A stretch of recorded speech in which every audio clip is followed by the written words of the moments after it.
Lord in heaven, we thank you so much for another day. We thank you for a prayer meeting. We thank you for holding the storm off so we can run this Zoom. And now we ask for your blessings and your wisdom, Lord, to help me through this little presentation and that it will be understandable for this people. So I thank you for all this and pray it in the name of Jesus. Amen. Amen. Okay, so I'm going to talk tonight about January 1st. Tess did a meeting, and I think everybody probably that's listening, I don't know how many people are out there listening and who's watching, but most people saw that. And so what I'm going to do is what the purpose of her talk was, a lot of it was about accepting 2014, okay? And so what I want to do is briefly just kind of introduce it, and then I want to zoom in on one of the aspects that she was bringing out as a type of a Sunday law 2014, and that's the Hong Kong umbrella revolution, okay? So briefly, that's what we're going to talk about. So she drew up on the board this line here that goes from 1989 to 2014. And she writes, understand and accept the date and the existence of it. So that's what was going on between the years of 1989 and 2014, is we were to understand it. And of course, it was all by faith, because when it was happening and 2014 was here, you know, I wasn't figuring any of this stuff out. And then when we did figure out it was a Sunday law, we kept on looking for an actual law. And, you know, there was things tossed around about Obamacare and all these things. So that was just all off base. So that's the first half. And then she says, okay, so since that time, we were looking forward to the Sunday law, the type of the Sunday law. And now we're past 2021. So we're looking backwards. And it's to what? Understand and accept the content. And so the content is kind of what we're doing here. Now, I didn't write down every single thing that Elder Tess had on the list there. I counted it one time. I don't know, it was in the 20s or something like that. Mm-hmm. So who can tell us what are the first two or three things that she listed?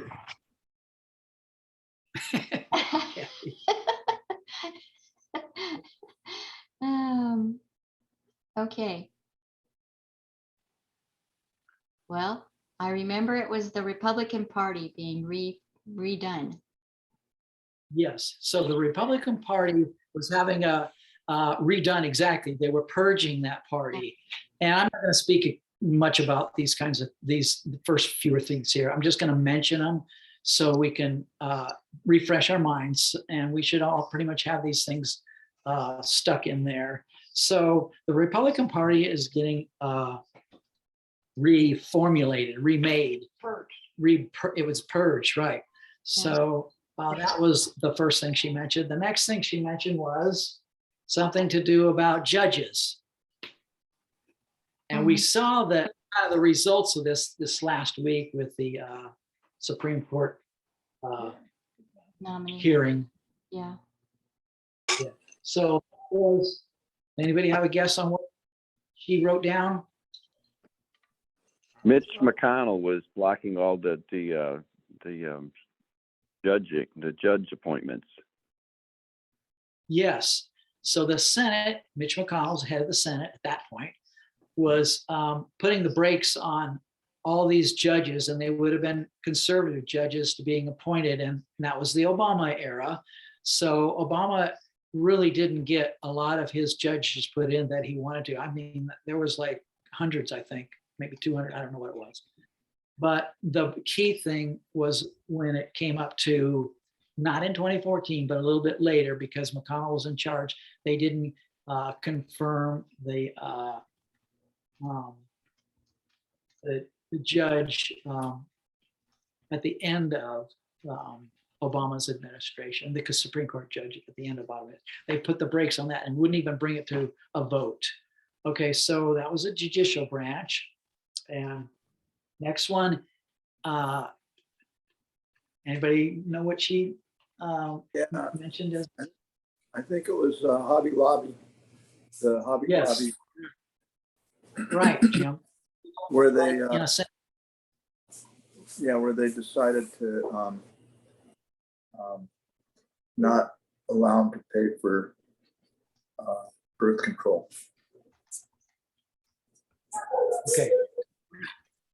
Good job, Jim. All right. Now we're going to go into uncharted record or waters. This is the next one down. Yeah, go ahead.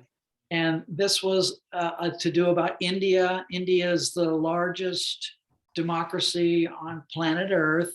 And so this Modi person came to power and began to, he's nationalistic. And I think Hindu, maybe somebody could tell me if that's wrong or not, but he comes from a Hindu nationalistic party. And so they start weaponizing that religion against other religions in India. And so what's going on there is they're really losing the democracy because, you know, they're being so swayed into just one religion, and he's using that kind of just to put down everybody else in the country. So the democracy is kind of down there. Now, the next one and the last one we'll just review quickly is Russia, Ukraine. So does anybody know what happened in 2014 with Russia and Ukraine? Crimea? Crimea, right. So what is Crimea? Crimea is Russians invading a sovereign country and sneakily taking over a big portion of it, or a very vital portion of it there. It's the sea lanes going through there. And so, of course, Russia has all their reasons to do those kinds of things, which, you know, we see right now is kind of the fruition of him just putting his plans forward as far as trying to take Ukraine over. So that was another thing in 2014. And I guess you could say that democracy went down in Ukraine. I mean, they had their problems, of course, but they didn't have Russia type problems, or didn't have Russia ruling them back. So those are the top things. Now, if you go down, I forgot what it was now. I think 10 lines down from here on her list, you come to the Hong Kong umbrella revolution. Now, I didn't know anything really about that. I may have heard it in the news, but honestly, back in 2014, I wasn't paying much attention. I do know that they were having problems over there in Hong Kong, but I wasn't really, just didn't hit my radar. I was like, well, what's really going on with these people? So I thought it would be helpful for myself and maybe someone else to zoom in on, this is what this is on the board here, about what really happened in this Hong Kong revolution in 2014. Okay, so indeed it happened in 2014, but things have sort of escalated. It never really died out. It sort of morphed, but they're still having problems over there. So really it was a political movement. And the political movement was to do with democracy, and the protest was about mainland China trying to impose its power on the people in Hong Kong, right?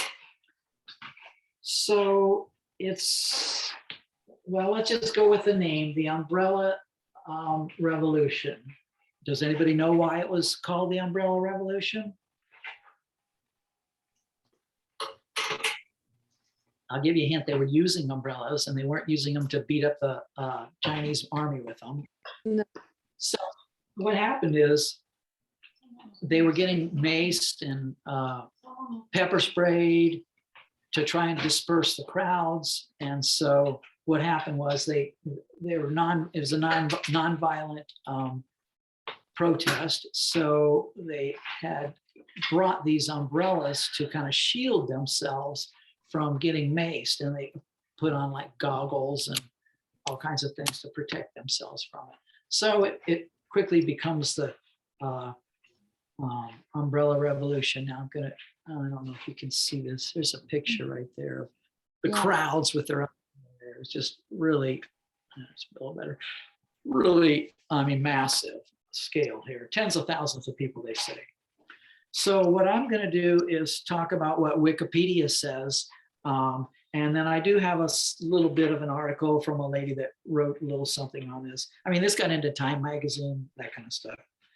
So let's see.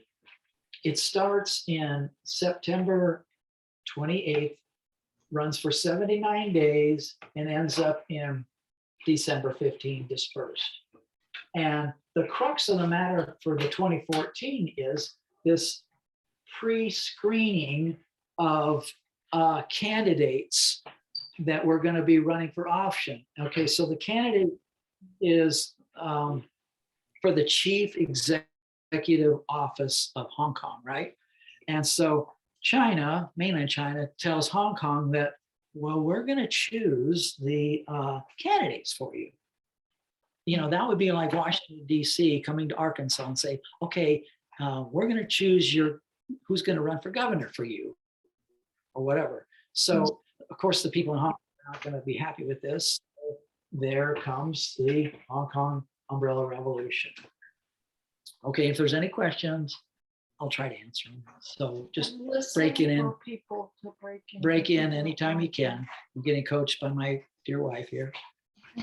So, see. So it runs from September, 79 days, and they're pre-screening the candidates to run for office there, making everybody mad. So basically what it is, this RO means rule out. They're ruling out universal suffrage. And we've heard suffrage before in like 1919 in this country, right? So that refers to what? Anybody? Rollout universal. Voting. Voting, exactly. So, you know, I never use this word suffrage. I thought it was suffrage. What are they suffering about? Well, I guess they're suffering because they can't vote. So it's all about voting rights, which Hong Kong is basically not going to stand for any longer. Okay, so first of all, I mean, not first of all, but adding to this is like, why is it that, I wanted to figure this out. Why is it that China is telling them what to do anyways? Isn't Hong Kong its own country? Well, it sort of is, but it sort of wasn't. And so what happened was back in the 1840s, coincidentally, there was some things called the Opium Wars. I don't know if anybody's ever heard of the Opium Wars. I don't know anything about all that stuff. So I looked it up, and just to find out what happened. Why did, you know, Britain get involved and run this island of Hong Kong? And it's really a short distance. I don't know exactly how far to mainland China from Hong Kong, but there's numerous bridges that you can drive right over. So it's not like this is an island, you know, like Japan out in the sea or anything like that. So they have these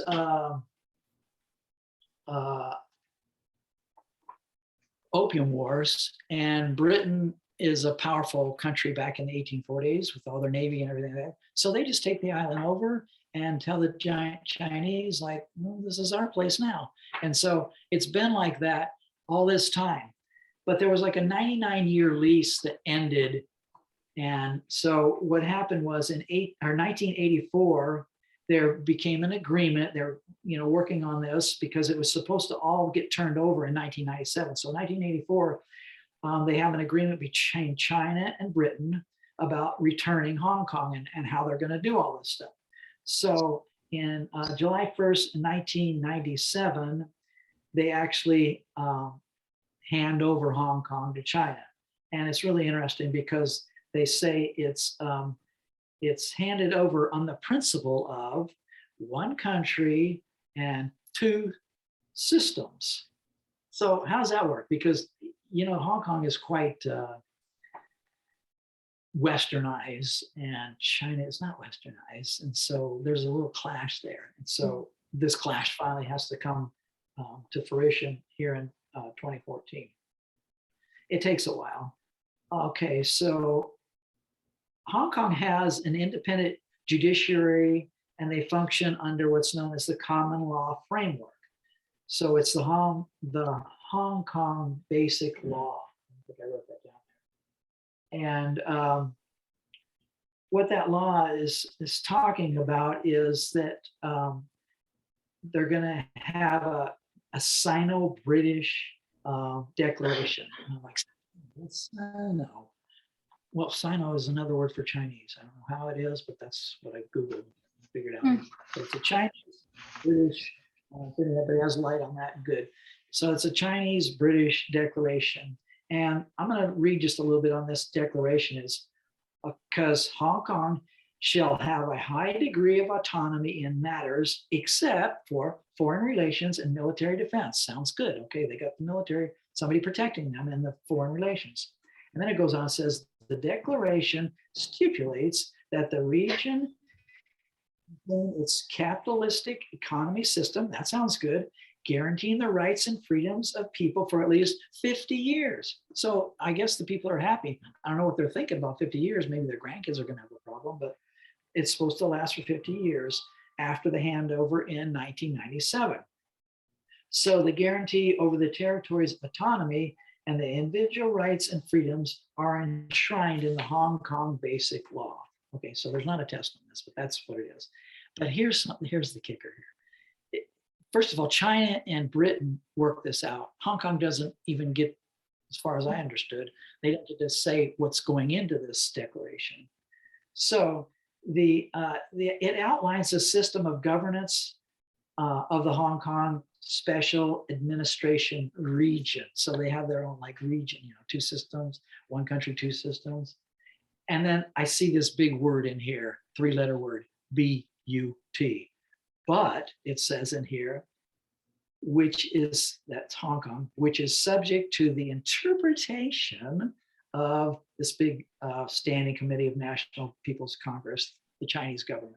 So it's all the but says right in here, it's subject to their interpretation. So, like they can make up their way they want to interpret it, how they see fit. And that's kind of what's going on right now, causing this disaster. Wow. So the real main cause, someone? No. So the real main cause is this lack of actually voting for the people that are going to be in charge of Hong Kong, right? So they're not having that. So who's it organized by? Well, it's organized by a number of groups, and there's some key players in this group. One of them is this Joshua Wong, and he's, believe it or not, when this whole thing starts, he's 17 years old, and he'd already been involved in activism kind of things as much as you can get away with over there in China, which really wasn't China, it was Hong Kong, before he was even 17 years old. He's an amazing kid. He's my only little personal hero.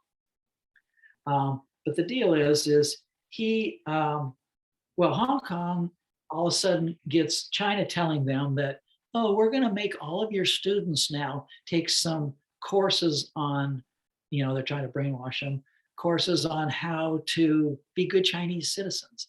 And so they're all like, oh, we don't think that's such a good idea. And so this Joshua Wong, he organizes, like protests, and they hand out all kinds of flyers in the subway, and he kind of gets on their radar and stuff like that. But so that's sort of his background. But when this whole thing starts, he had already started this group. It was called Scholarism, and they were the ones that, because it was a scholarly, I guess this is why they named it Scholarism, because they had involvement in what they were going to actually teach in the schools. And Joshua was saying like, hey, we have enough stuff to learn in school. We don't need to have, a brainwashing class. That's my words. And so this name Scholarism, because it's about the schools there. So that's one of the organizers there. There was 11 different groups that I found, and I'll just quickly name some of them because it's interesting. Their names sort of describe things going on. The next one would be Occupy Central, and this is where it is. You know, the who, what, when, where, and why. Well, the where was downtown Hong Kong, like in the financial district area, city halls down there. It's the hub, kind of the main area. I mean, Hong Kong's got high rises all over the place, but this is right down in downtown area. So this one, it says Occupy Central. Central's one of the areas with love and peace. That's the name of it. The next one is called Civil Human Rights Front. That's sort of self-explanatory. And there's the Civic Party, the Democratic Party, Hong Kong Association of Democracy and People's Livelihood Party, the Labor Party, the League of Social Democrats, People Power, Power for Democracy, and finally, Civic Passion. And all these groups were like bringing people and getting the news out that, you know, we got something going on here. And so they're all working together. But this Joshua Wong and a couple of his friends were sort of some of the big main organizers. Of course, there's tens of thousands of people. They can't like control everybody what, you know, they're doing, but they're kind of setting the pace for what's going on. So let's see. So we know it goes on for 79 days. That's who it's organized by. And this is the name, the main name is Scholarism. So here I go, InfoWars, right? This is kind of our theme of what World War III is all about.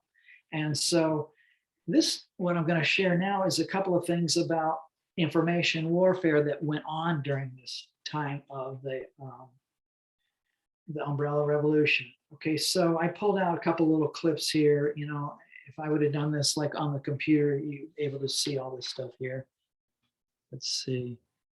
That's the Umbrella Movement, and it shows a crowd of people on there. But what's going on here is the next thing down is, whoops, I'm going the wrong way, is this lady here. And you can't read the caption, but it's in, and I think it's in like the first 4 days, I could be wrong about that, of the revolution. There's, how many tweets do you think there are in these first 4 days to get people out and let them know what's going on? There's 1.3 million. So 1.3 million tweets, and just thing goes viral, goes crazy, and all the people pretty much are alerted that live in, it's mainly the youth, but the older people started joining in this more and more as they saw it happening. Like people in the business offices and all those things that were near where this, it was gridlock because the crowds were so big, you couldn't drive a car, you couldn't do anything down there. It was just complete gridlock with people like shoulder to shoulder almost down there. Or should I say umbrella to umbrella down there. There's my little picture in my room. Okay, so yeah, 1.3 million tweets about the protests. The next thing, as far as the information war here, oh, okay, I got the tweets there in 4 days, is the news is suppressed. Well, you can guess that would have happened probably pretty quickly. And it says China, in China, news about the protests in Hong Kong has been suppressed. So their news medias, they're not going to say, oh, you know what, we're persecuting them. No, they're just like nothing about it. And if they did bring things up, which was, they didn't really want to bring any attention to this, but you can't see my bottom.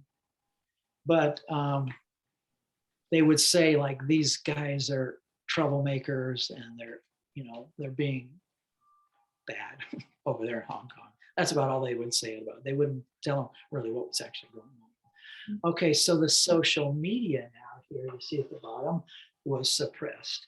And I found this thing on here, and that's on Instagram. The pictures, the picture sharing site on Instagram has been blocked. So anybody that has Instagram couldn't share any pictures of what was going on down there. Also, CNN had some blockage going on theirs, and the BBC. So that's kind of some of this information war that was actually going on here. Another thing is that they blocked let's say, anybody that was going to have certain key phrases or that was trying to share key phrases, right? So some of the key phrases, what, did I put that on? No, I didn't put that on. Let's see where I have that in here. Oh, it was like if you tweeted something with, somebody gonna say something? Go ahead. Okay. So if you brought up censorship was, if you brought up the phrase Hong Kong, kind of, that's a big thing.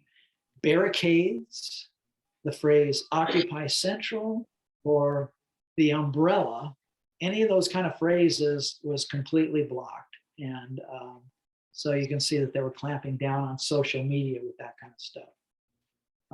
So yeah, CNN reported from Hong Kong was also disrupted. Most Chinese newspapers have not covered the protests except for editorials critical of the protests and devoid of any context. I was trying to explain that. Articles mentioning the negative impact of the occupation was also. So the Chinese website of the BBC was completely blocked after a video, get this, showing the violent assault of a protester by police on October 15th, and it went viral. So the police were whacking on people if you got near them. Okay, so what's happening then is that it gets out to the world, right? You can't keep this stuff silent. No way. Since Hong Kong is, it's like a major, player on really economics in the world.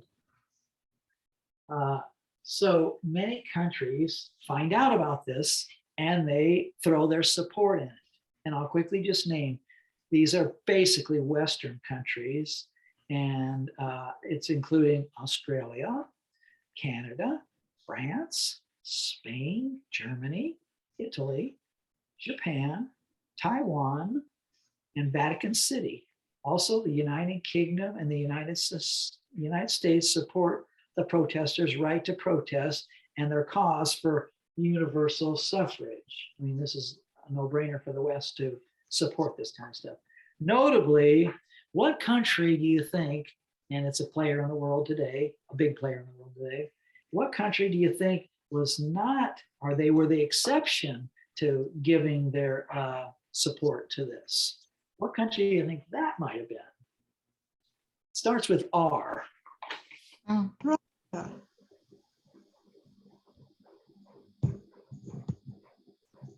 Did I hear Russia? Russia. Oh, Yeah, that's what I was gonna say. so, that's a no-brainer because they work off the same playbook as China does. Okay, so it captures the attention of the world. And now I'm going to show you my friend. I call him my friend. I don't know this guy, but his name is Joshua Wong. And here he is. And look at him. He's on Time Magazine. And let's get over centered over here. And when he's on there, it's the week of his 18th birthday, right? So he's 17 years old when this whole thing starts. And the movement was written about him. Also a week later on this other Time Magazine article. So that wasn't the only ones that I read. I read, a couple different things about it.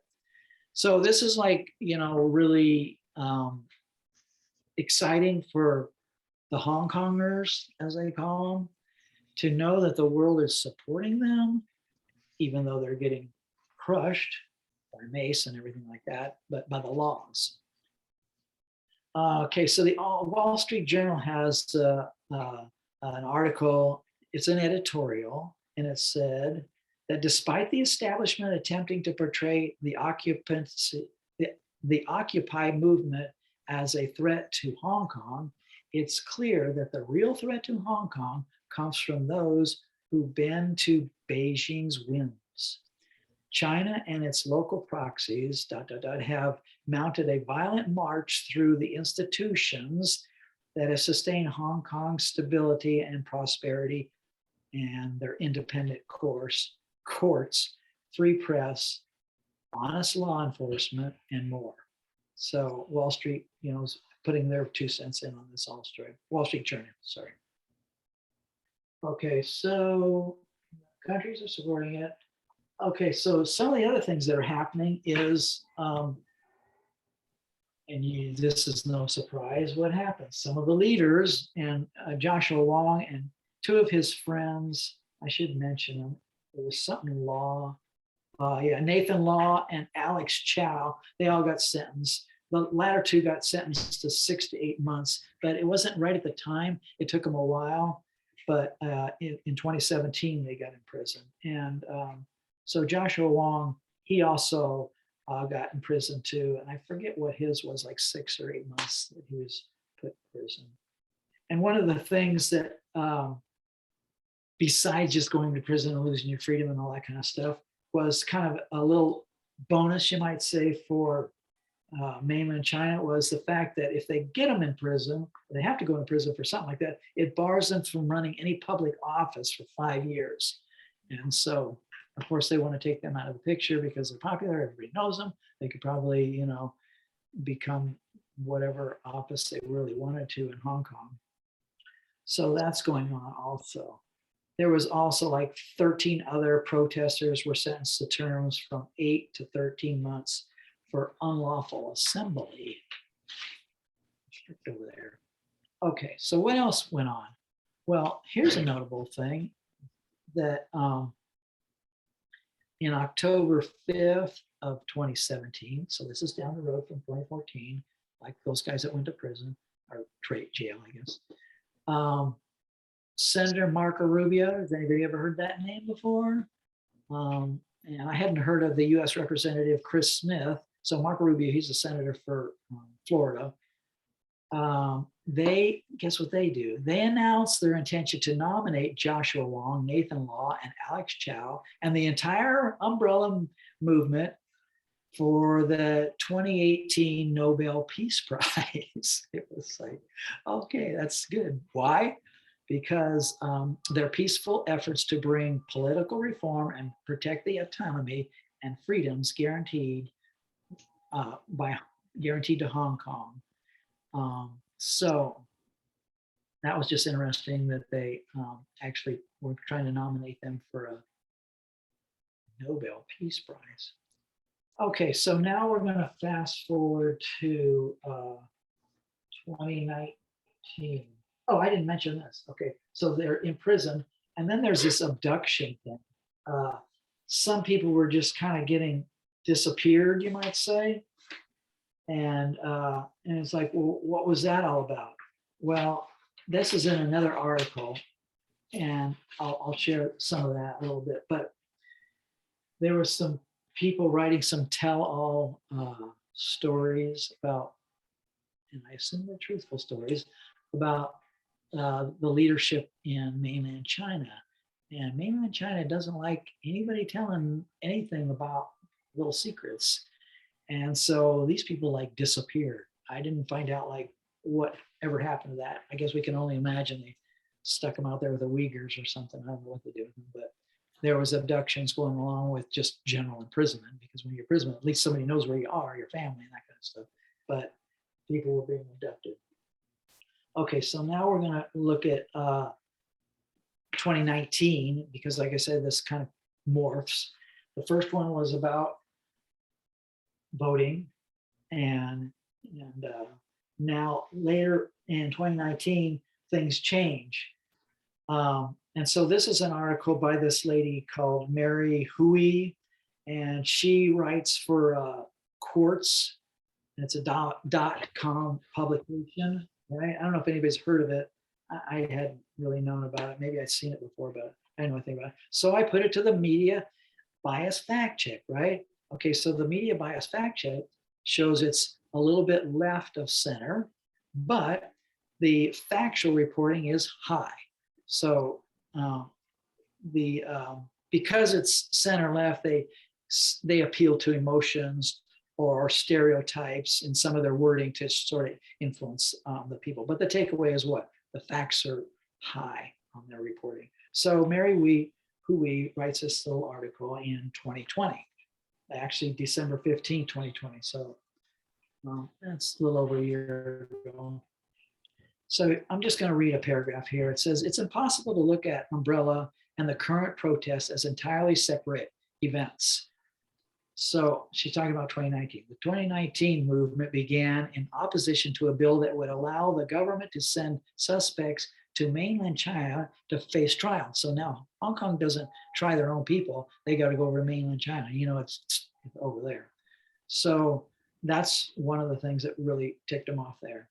Coming after the prosecutions, as well as alarming abductions, we talked about that, of the tell-all guys, it was seen a most dire threat from Beijing encroaching upon the city's freedoms. So you can see it, you know, they're trying to get rid of all their freedoms there. When they're saying, okay, now your trials are not going to be in your own country. You're coming over here. And you're like, oh, we got to go over to Russia and get our trial. Well, that wouldn't work out. Okay, so, and this is, the kicker is this whole thing is because Beijing is doing what? They're encroaching upon the freedoms that they were supposed to have for 50 years, right? We went over that. And so, where was I? Lost my place. 50 years after they returned to China in 1997. As it evolved, protesters revived the demands for direct elections for the city leaders. Once they realized the extradition bill was a symptom of deeper political problems that had not been resolved in the intervening 5 years. So they come up with some demands, and some of these demands are the full withdrawal of the extradition bill. That's what we talked about. They had to go over and have to face their trials over in Japan or China, mainland China. Another one of their demands was the retraction of the characterization of protest as riots. These were peaceful people, and the rioting was going on with the guy spraying the mace on the poor umbrella kids. Another demand was the release of and exoneration of the arrested protesters. And I don't think I put the number up here, but I'll at the end here, I'll tell you some of the numbers of the arrest and that kind of stuff. Establishment of an independent commission to look into police behavior, because there was, like I told you about, they were beating up this one guy, went viral, and that was like not the only incident, let's just say. Okay, so here's a big thing. They were requiring the resignation of Carrie Lam. Well, who's Carrie Lam? Carrie Lam is the chief executive of Hong Kong, and she's trying to play both sides of the game on this one. And so she's sort of, you know, siding with this suffrage, universal suffrage, ruling it out law. And so they want her out, and also they want to have voting rights to put in the chief executive in the elections. That was the crux of the kind of the first thing about this protest, because of the universal suffrage. All right. Okay, so in August, things kind of turn. Let's just put it that way. July was, they were focusing on sort of symbols, you know, like they would take over some government officials, the Chinese government, their office. And, you know, I think they might have defaced some of the decals or something like that. Well, now they decide to step it up. And what they did was they were working on shutting down or disrupting public transportation. And they rely on their trains and that kind of stuff a lot over there to move a lot of people. And also they were effective in actually shutting down the airport for a time anyway. So on September 4th, the government finally agreed, after, you know, things were getting like, when they shut down the airport, I think they decided that this is not good here. But on September 4th, the government finally agreed to meet one of the demands of the protesters. And that one was the extradition bill, where they were taking the Hong Kongers over to China to be put on trial. So that was one thing that they got, but they still had other problems, and they still to this day, they got big problems. Okay, so there was this little poll, and there's a graph here that she puts in her article, and it was about people in Hong Kong identifying as Chinese was dropping. So I didn't realize that they didn't think that they were Chinese anymore. But anyways, the Hong Kong people that would say, you know, when they did the poll, do you identify as being a Hong Konger, or do you identify yourself as being a Chinese or Chinese person, right? Probably not very good English. So the Hong Kong people started out at 40% of the people said that they were identified as Hong Kong. And then by 2019, that 40 went up to 50%. So almost half the people were in China saying that, yeah, they believe they were Hong Kongers and they wanted to be separate. And then the other flip side of the coin is 20% of the people said that they identify as being Chinese. Okay.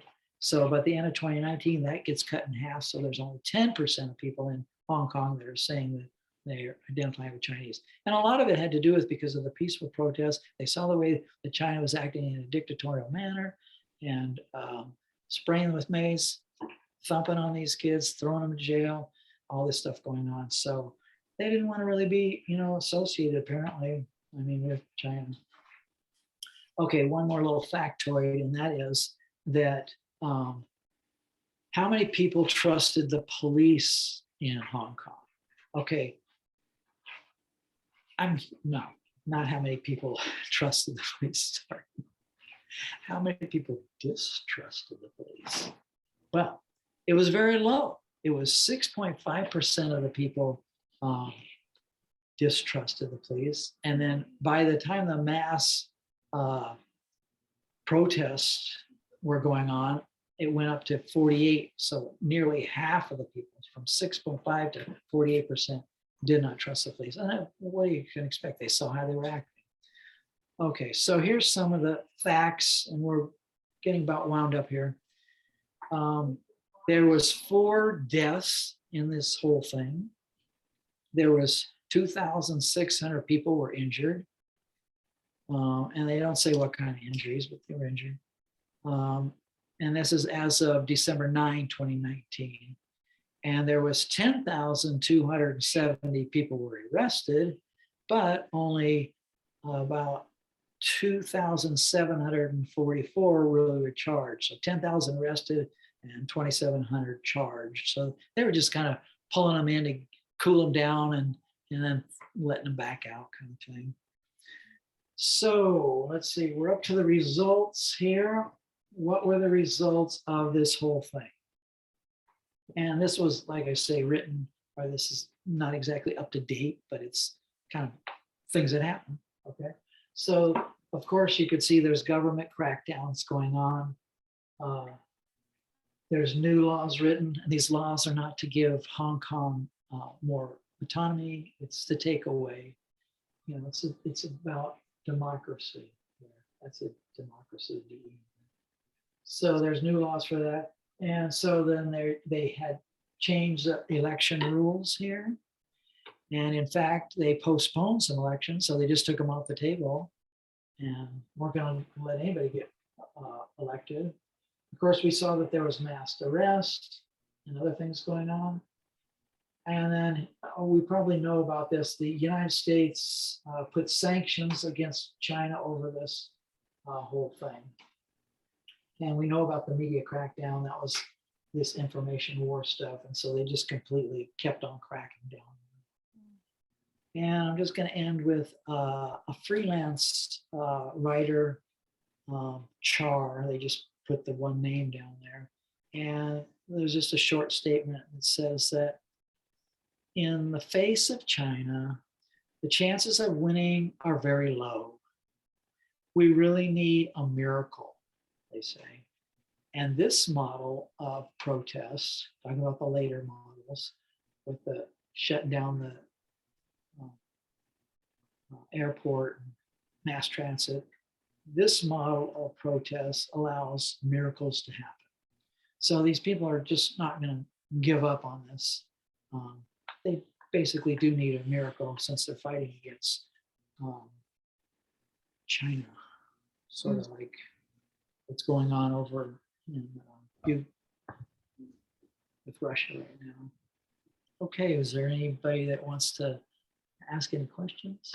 I might be able to answer it. I know it seemed like a lot of fast talking, but I really wanted to cover all these points. Oh, and I can email this or something like that to Pam, and then she can have all the notes there. I can do it today, hopefully.